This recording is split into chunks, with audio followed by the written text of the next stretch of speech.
March 21 international forest டே. So world forest டே இன்னைக்கு March 21 கொண்டாடுறோம். அது மட்டும் இல்லாமல் இன்னைக்கு இதோட தீம் என்ன அப்படின்னு பார்த்தீங்கன்னா, வனங்களும் பொருளாதாரமும், அதாவது ஃபாரஸ்ட் அண்ட் எக்கனாமிக்ஸ் இப்படிங்கிறது தான் இந்த வருஷத்தோட தீம். இது எப்போ கொண்டு வந்தாங்க அப்படின்னு பார்த்தீங்கன்னா, 2012 யுனைடெட் நேஷன் அவங்க தான் இதை தீர்மானம் போட்டு கொண்டு வந்தாங்க.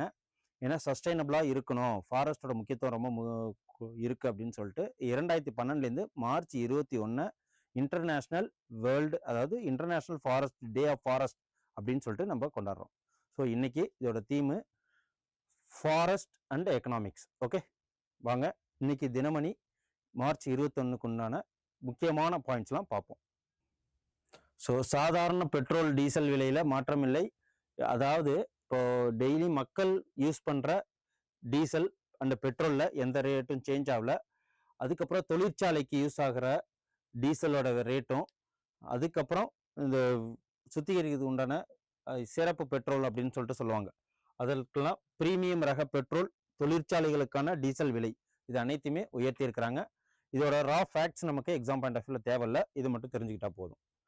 அதுக்கப்புறம் நம்ம தெரிஞ்சுக்க வேண்டியது, ஹார்மோஸ் நீரிணை பாதுகாப்புக்கு யார் யார் எந்தெந்த நாடெல்லாம் இப்போதைக்கு நாங்களும் அதுக்கு ஹெல்ப் பண்ணுறோம். ஏன்னா இது இப்படியே விட்டுட்டோம்னா இந்த வார்னால உலகத்தில் இருக்கிற அனைத்து விதமான பொருளாதாரமும் சீர்குலைந்து இருக்கு. கச்சா எண்ணெய் எந்த அளவுக்கு இம்பார்ட்டன்ஸ் அப்படின்னா, ஃபர்ஸ்ட் கச்சா எண்ணெய் உருவாக்குனது எப்போ அப்படின்னா, கிபி 3ஆம் நூற்றாண்டுல பாபிலோனியர்கள் யூஸ் பண்ணாங்க. அதுக்கப்புறம் அது என்னன்னே தெரியாம 3ஆம் நூற்றாண்டுல பாபிலோனியர்கள் இந்த கட்டடம் கட்டுறதுக்காக அது ஒரு பேஸ்டாக யூஸ் பண்ணாங்க. ஸோ கச்சா எண்ணெய் அப்போதைக்கு என்னன்னு தெரியல. அதுக்கப்புறம் 4ஆவது நூற்றாண்டுல சீனர்கள் அதை யூஸ் பண்ணியிருக்கிறாங்க. எதுக்காக யூஸ் பண்ணாங்க அப்படின்னா, அதை உப்பு எடுக்கிறதுக்காக எரிபொருளாக யூஸ் பண்ணியிருக்கிறாங்க. ஜப்பானியர்களும் அதே மாதிரி அதையும் யூஸ் பண்ணியிருக்கிறாங்க. இப்போ காலப்போக்கில் தான் இது இப்போதைக்கு வேர்ல்டுலேயே 40% கிட்டத்தட்ட மெயினான இன்ஃப்ராஸ்ட்ரக்சர் டெவலப்மெண்ட்ல 8 மெயின் இன்ஃப்ராஸ்ட்ரக்சர் 40% பொருளாதாரத்துக்கு இந்த கச்சா எண்ணெய் யூஸ்ஃபுல்லா இருக்கு. ஸோ அந்த இதுல நாங்களும் இதுல பங்கு கொள்றோம் அப்படின்னு சொல்லிட்டு 7 நாடு இருக்காங்க. அதுதான் எந்தெந்த நாடு அப்படின்னா, Britain, France, Germany, Italy, Netherlands, Japan, Canada ஆகிய 7 நாடுகள் தெரிவிச்சிருக்காங்க. இந்த ஸ்டேட் ஆஃப் ஹார்மோஸ், அதன் வழியா வர்ற கப்பல், எல்பிஜி எடுத்துட்டு வர கப்பலும், இந்த கச்சா எண்ணெய் எடுத்துட்டு வர கப்பலும் இப்போ ஈரான் தான் அது கைக்குள்ள வச்சிருக்காங்க. அந்த கச்சா எண்ணெய் சேஃபா வந்தாதான் நாட்டில் பொருளாதாரம் சிறத்தன்மை வரும் அப்படின்னு சொல்லிட்டு நாங்களும் ஹெல்ப் பண்றோம்னு சொல்லியிருக்கிறாங்க. ஸோ இது நம்மள்கிட்ட கொஸ்டின்ஸ் கேட்பாங்க. ஐநா பாதுகாப்பு தீர்மானம் 28/17 அந்த நாடு பின்பற்ற வேணும் அப்படின்னு சொல்லிட்டு சொல்லியிருக்கிறாங்க. இதுல என்னன்னா, உலக இன்டர்நேஷனல் ஓஷன்ஸ் அந்த இதுலயும் அது யாருமே உரிமை கொண்டாடக்கூடாது, அதுல பிரச்சனை பண்ணக்கூடாதுங்கிறது ஒரு தீர்மானமே இருக்கு. சர்வதேச கப்பல் போக்குவரத்து மற்றும் உலகளாவிய எரிசக்தி விநியோக முறைக்கு எந்த ஒரு இடர்பாடும் எந்த ஒரு நாடும் பண்ணக்கூடாதுன்னு சொல்லிட்டு இருக்கு. அதை அவங்க மீறுறாங்க அப்படின்னு சொல்லிட்டு சொல்றாங்க. ஐநா மீறுறாங்க, ஐநா சொல்றாங்க. அந்த ஒரு தீர்மானம் தான் 28/17. ஓகே, இதை ஞாபகம் வச்சுக்கோங்க. அப்புறம் பாராசீக வளைகுடா, ஓமன் வளைகுடாவுக்கு இடையே உள்ள இந்த ஹார்மோஸ் வளைகுடாக உலக அளவில் 20% கச்சா எண்ணெய் வெளில வருது. அதை நம்ம பார்க்கும்போது இதுதான் இந்த ஓமன் வளைகுடா, பாராசீகோட இதுக்குள்ளதான் ஏகப்பட்ட கல்ஃப் கண்ட்ரிஸ் எண்ணெய் வளம் அதிகமா இருக்கு. அதுக்கு இடையில இருக்கிற இந்த ஒரு 33 கிலோமீட்டர் தான் ஈரான் கைப்பற்றி உலக நாட்டில் இருக்கிற அனைத்து பொருளாதார சீர்கேடுக்கும் அவங்க வழிவகுக்கிறாங்க. ஓகே, ஸோ எளிமைப்படுத்தப்பட்ட புதிய வரி. ஸோ கிட்டத்தட்ட 50 வருஷத்துக்கு மேல 1961 ஏற்பட்ட இந்த டைரக்ட் டாக்ஸ், நேரடி வரிகள் வாரியம், இதை இப்போதைக்கு சேஞ்ச் பண்ணியிருக்காங்க. அது என்னென்ன இருக்கு அப்படின்னு சொல்லிட்டு நம்ம விரிவாக பார்ப்போம். அதுக்கப்புறம் வாழ்நாள் அவார்டு, சிறந்த சாதனையாளர் மற்றும் சிறந்த வாழ்நாள், அதாவது வாழ்நாள் விருது யாருக்கு கொடுத்துருக்காங்க அப்படின்னு பார்த்தீங்கன்னா, மினிஸ்டர், இவங்க பேர் என்ன அப்படின்னா இந்த ஜிதேந்தர் சிங். இதுக்கு முன்னாடி அவர் பார்லிமெண்டரி அஃபேர்ஸ் மினிஸ்டரா இருந்தாரு, இப்போதைக்கு ஐடி மினிஸ்டரா இருக்காங்க. ஜிதேந்திர சிங்குக்கு வாழ்நாள் சாதனையாளர் விருது யார் வழங்கியிருக்காங்க அப்படின்னா,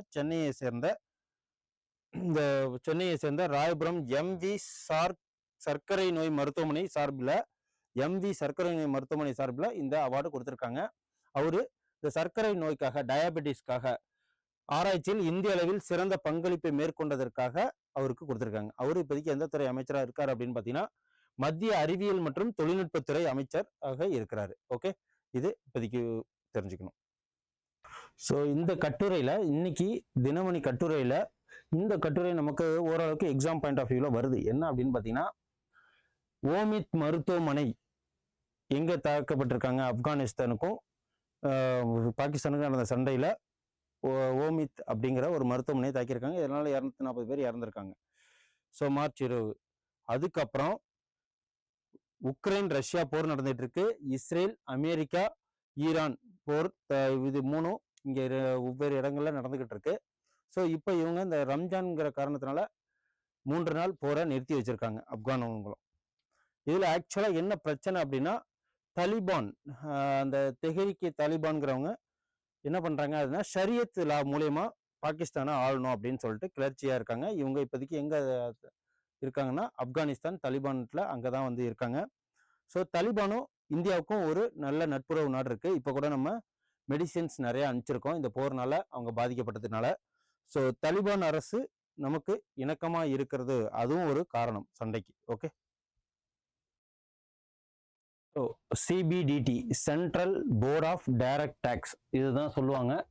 இது ரொம்ப நமக்கு முக்கியம். Central CBDT, central board of direct tax. இது எதுக்கு கீழே மினிஸ்ட்ரிக்கு வரலன்னா, அப்போ டிபார்ட்மெண்ட் ஆஃப் மினிஸ்டர்ஸ் கீழே தான் வருது, ஃபினான்ஸுக்கு கீழே வருது. ஓகே, ஃபினான்ஸுக்கு கீழே தான், மினிஸ்ட்ரி ஆஃப் ஃபினான்ஸுக்கு கீழே வருது. அது மட்டும் இல்லாமல் இப்போ இந்த CBDTயோட சேர்மன் யாரு அப்படின்னு பார்த்தீங்கன்னா, ரவி அகர்வால். ஸோ இதுவும் நமக்கு எக்ஸாமில் கேட்கலாம். கிட்டத்தட்ட இந்த டைரக்ட் டேக்ஸ் அப்படின்னு சொல்லுவாங்க. இவங்க எதெல்லாம் income direct tax, so income tax மூலயமா வர்றது, இது அனைத்துமே வந்து இவங்க தான் central board of direct tax, இதான் அபெக்ஸ் பாடி. இவங்க என்ன பண்ணிருக்காங்க, 60 ஆண்டுகள் பழமையான வருமான வரி சட்டம் 1961 அதை எல்லாத்தையுமே மாற்றி, ஸோ இதுல சட்ட பிரிவுகள் எண்ணிக்கை 819 536 குறைச்சிருக்கிறாங்க. அது மட்டும் இல்லாம 47 சட்ட தொகுதிகளின் எண்ணிக்கை 47 23 புதிய சட்டத்தை குறைக்கப்பட்டிருக்கு. ஸோ இதுல இப்போ வந்து இன்கம் டேக்ஸ் கட்டுறாங்க அப்படின்னு சொல்லிட்டு பாத்தீங்கன்னா 50% வீட்டுக்கு வாடகை கொடுப்போம் இல்லையா, அதெல்லாம் வந்து இன்க்ளூட் பண்ணியிருக்காங்க. ஸோ இதுதான் இதுல நம்ம எக்ஸாம் பாயிண்ட் ஆஃப் என்ன தெரிஞ்சுக்கணும் அப்படின்னா, central board of direct tax அது எந்த மினிஸ்ட்ரி கீழே வருது, இப்போதைக்கு அதுல யாரு சேர்மனா இருக்காங்க, இது இன்கம் டேக்ஸை தான் பேஸ் பண்ணி வாங்குறாங்க. 50% அளவுக்கு வாடகை படிகள் வரி விலக்கு, அப்புறம் 40% அளவிலேயே தொடரும், அப்புறம் 4 பெருநகரங்களில் வசிப்பவர்களுக்கு மட்டுமே இந்த இது அடங்கும் அப்படின்னு சொல்லிட்டு சொல்லியிருக்கிறாங்க. 4 பெருநகரம் என்ன, சென்னை, மும்பை, டெல்லி, கல்கட்டா, அதுக்கப்புறம் பெங்களூர் போன்ற பெருநகரங்கள்ல தான். ஸோ இதை தெரிஞ்சுக்குங்க. இந்த வருமான வரி விதி 2026 இது எப்பயிலிருந்து அமல்படுத்த போறாங்கன்னா, ஏப்ரல் 1, 60 வருஷத்துக்கு அப்புறம் இது எல்லாத்தையுமே மாத்திருக்கிறாங்க. நமக்கு எக்ஸாமின்ல இந்த CBDT எப்போ டேட் ஆரம்பிக்கிறாங்கன்னா ஏப்ரல் 1 அது சொல்லிடணும். இல்லைன்னா எந்த வருஷம் மாத்தினாங்க CBDT ரிஃபார்ம்ஸ் ரூல்ஸ், புது ரூல்ஸ் கொண்டு வந்தது அப்படின்னு பார்த்தீங்கன்னா 2026.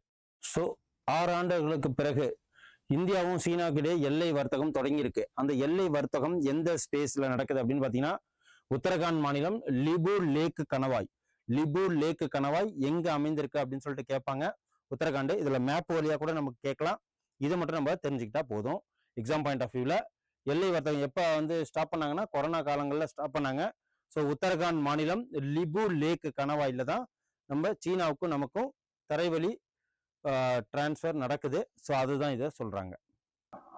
ஆக்சுவலா இன்னைக்கு ரமலான் பண்டிகை மார்ச் 21, அனைவருக்கும் முஸ்லீம் அனைவருக்கும் ரம்ஜான் கொண்டாடிட்டு இருக்காங்க. அந்த ஒரு சூழ்நிலையில இவங்க மக்களுக்கு ஸ்பீச் கொடுத்துருக்காரு. முஜ்தபா கமேனி அவர்கள் ஸ்பீச் கொடுத்துருக்காங்க.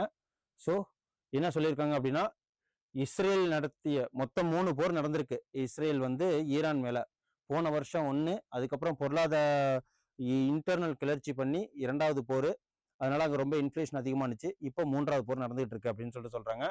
ஈரான் புத்தாண்டு நவ்ரூஸ்ன்னு சொல்லுவாங்க. ஈரான் புத்தாண்டோட பேர் என்னன்னு கேட்கலாம், நவ்ரூஸ். அது மற்றும் ரமலான் பண்டிகை முன்னிட்டு நாட்டு மக்களுக்கு முஸ்தபா கமேனி அவர்கள் பேசியிருக்கிறாங்க. என்ன அப்படின்னா, இந்த போர் வந்து இதோட நிற்காது, எல்லாத்துக்கும் பதில் சொல்லணும் அப்படிங்கிற மாதிரி தான் இதில் பேசியிருக்கிறாரு. ஸோ அது மட்டும் இல்லாமல் இஸ்ரேல் மொத்தம் 3 போர் இந்த 2 வருஷத்தில் பீட் பண்ணியிருக்கிறாங்க. 12 நாள்கள் தாக்குதலில் 1000 ஈரானியர்கள் கொல்லப்பட்டிருக்காங்க. அதுக்கப்புறம் உள்ளூரில் கிளர்ச்சி ஏற்பட்டு மக்களை வந்து கிளர்ச்சி அடைய வச்சு அது ஒரு போர். அதுக்கப்புறம் இப்போ ரீசெண்டாக இப்போ நடந்துகிட்டு இருக்கிற போர், ஓகே, பிப்ரவரி 28 நடந்துகிட்டு இருக்கியா, அது அந்த போரும் சொல்றாங்க. அதுக்கப்புறம் குவைத்தின் முக்கிய எண்ணெய் சுத்திகரிப்பு நிலையமான அந்த பேர் என்னன்னு கேட்பாங்க. மினா அல் அகமதி அப்படிங்கிற இந்த குவைத்தில் இருக்கிற அந்த கச்சா எண்ணெய் வயல் அப்படின்னு சொல்லிட்டு சொல்லுவாங்க. அதுலேருந்து தான் வந்து எல்பிஜி இதெல்லாம் வர்றது, கச்சா எண்ணெய் வர்றது. அதை மெயினாக அழிச்சிருக்காங்க. இதுதான் வந்து ஏசியா கண்ட்ரிக்கு ஃபுல்லாகவே இவங்க இந்த குவைத்திலேருந்து தான் நடக்க போகுது. ஸோ இதில் குவைத்தின் மிக முக்கிய எண்ணெய் சுத்திகரிப்பு நிலையம்னா மினா அல் அகமதிய ட்ரோன் மூலயமா தாக்கியிருக்கிறாங்க. ஓகே, அதையும் நோட் பண்ணிக்கோங்க. அதுக்கப்புறம் அமெரிக்க போர் விமானங்களை நிப்பாட்டுறதுக்கு இலங்கைகிட்ட கேட்டிருக்காங்க. அவங்க அதுக்கு அனுமதி தரல, சுவிட்சர்லாந்துமே தரல, ஏகப்பட்ட நாடுகள் தரல. ஸோ இப்போ நமக்கு இலங்கையோட அதிபர் பேரு நமக்கு கேள்வி கேட்கலாம். அந்நுரகு மாற திசநாயகா அப்படிங்கிறது பேரு. ஸோ அந்நுரகு மாற திசநாயகங்கிற பேரு. இதை நோட் பண்ணி வச்சுங்க, ரொம்ப கஷ்டமா தான் இருக்கு. அதுக்கப்புறம் உள்கட்டமைப்பு துறையில் மிகவும் முக்கியமானது 8 துறை. எக்கனாமிக்ஸ்ல இது ரொம்ப முக்கியம். ஏன்னா எக்கனாமிக்ஸ்ல நமக்கு 20 கொஸ்டின்ஸ் கேட்க போறாங்க. அந்த 8 இது என்ன அப்படின்னு பாத்தீங்கன்னா, 8 முன்னணி உள்கட்டமைப்பு துறை எதெல்லாம் வரும் அப்படின்னா, கச்சா எண்ணெய், சிமெண்ட், ஃபெர்டிலைசர், இதே போன்ற இந்த லிஸ்ட் இதுல இருக்கு. அதுதான் என்னென்ன அப்படின்னு பாத்தீங்கன்னா, தொழில்துறை வளர்ச்சிக்கு முக்கிய தூண்களாக விளங்கும் நிலக்கரி, கச்சா எண்ணெய், இயற்கை எரிவாயு எல்பிஜி, சுத்திகரிப்பு தயாரிப்புகள், அதுக்கப்புறம் உரங்கள், எஃகு, சிமெண்ட், மின்சாரம் ஆகிய 8 துறைகளோட மொத்தம் வந்து 40% நாட்டில் பொருளாதாரத்துக்கு இவங்க தூணா இருக்காங்க. ஸோ இப்போ போன மாசத்தோட இந்த மாசம் 2.5% இதுல உற்பத்தி குறைஞ்சிருக்கு, பொருளாதார இழப்பீடு ஏற்பட்டிருக்கு. அதான் இதுல சொல்லுறாங்க.